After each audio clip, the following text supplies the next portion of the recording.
कशा प्रकारची भूमिका मनसेने घेतलेली आहे? एकीकडे राज्यामध्ये विरोधामध्ये सुद्धा वातावरण झालेलं आहे.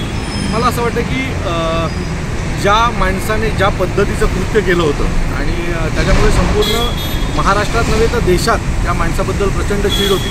आणि त्याच्यानंतर आज त्यांनी पुन्हा जे कृत्य केलं, आमच्या पोलीस बांधवांवर हात टाकण्याचा आणि गोळी बंदूक खेचण्याचा प्रयत्न केला, ते निंदनीय आहे. मला असं वाटतं की जे झालं ते योग्य झालं.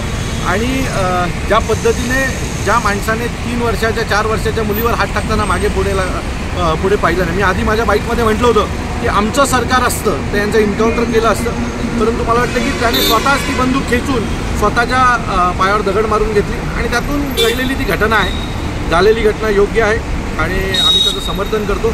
सन्माननीय शर्मिला वहिनी यांनी दोन्ही पोलीसवाल्यांना 51,000 हजार रुपयाचं पारितोषिक जाहीर केलेलं आहे. आणि हे मला वाटतं की 51,000 रुपये महत्त्वाचे नाही आहेत. आणि ज्या पद्धतीने त्यांच्या जीवावर बेतलं गेलं असतं तो त्याचा हा एक उत्तर होतं.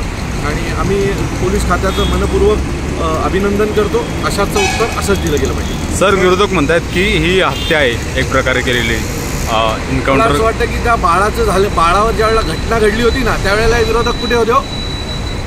जर यांच्या घरातल्या कोणाबरोबर जर अशी घटना घडली असती तर त्यावेळेला बोलायला पाहिजे होतं ही हत्या आहे. झालेली घटना योग्य आहे.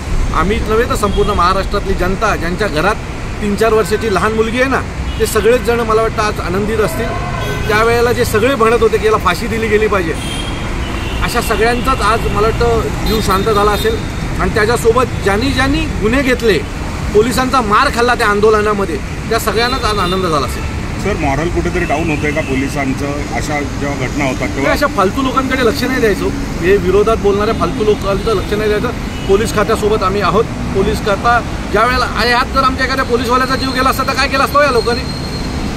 मला वाटतं आमचं पोलीसवाल्या जाण्यापेक्षा हा गेला ते उत्तम. सर, राज ठाकरे स्वतः बोलणार आहेत? सन्माननीय राजसाहेब बोलणार, पण आत्ता साहेबांचं असं मत होतं की जर उपचार चालू असेल तर त्यांना त्रास देऊ नका, असं सन्माननीय राजसाहेबांचं मत होतं. उद्या परवा जेव्हा त्यांना बरं वाटेल त्यावेळेला सन्माननीय राजसाहेब ठाकरे हे त्यांची विचारपूस नक्की करतील.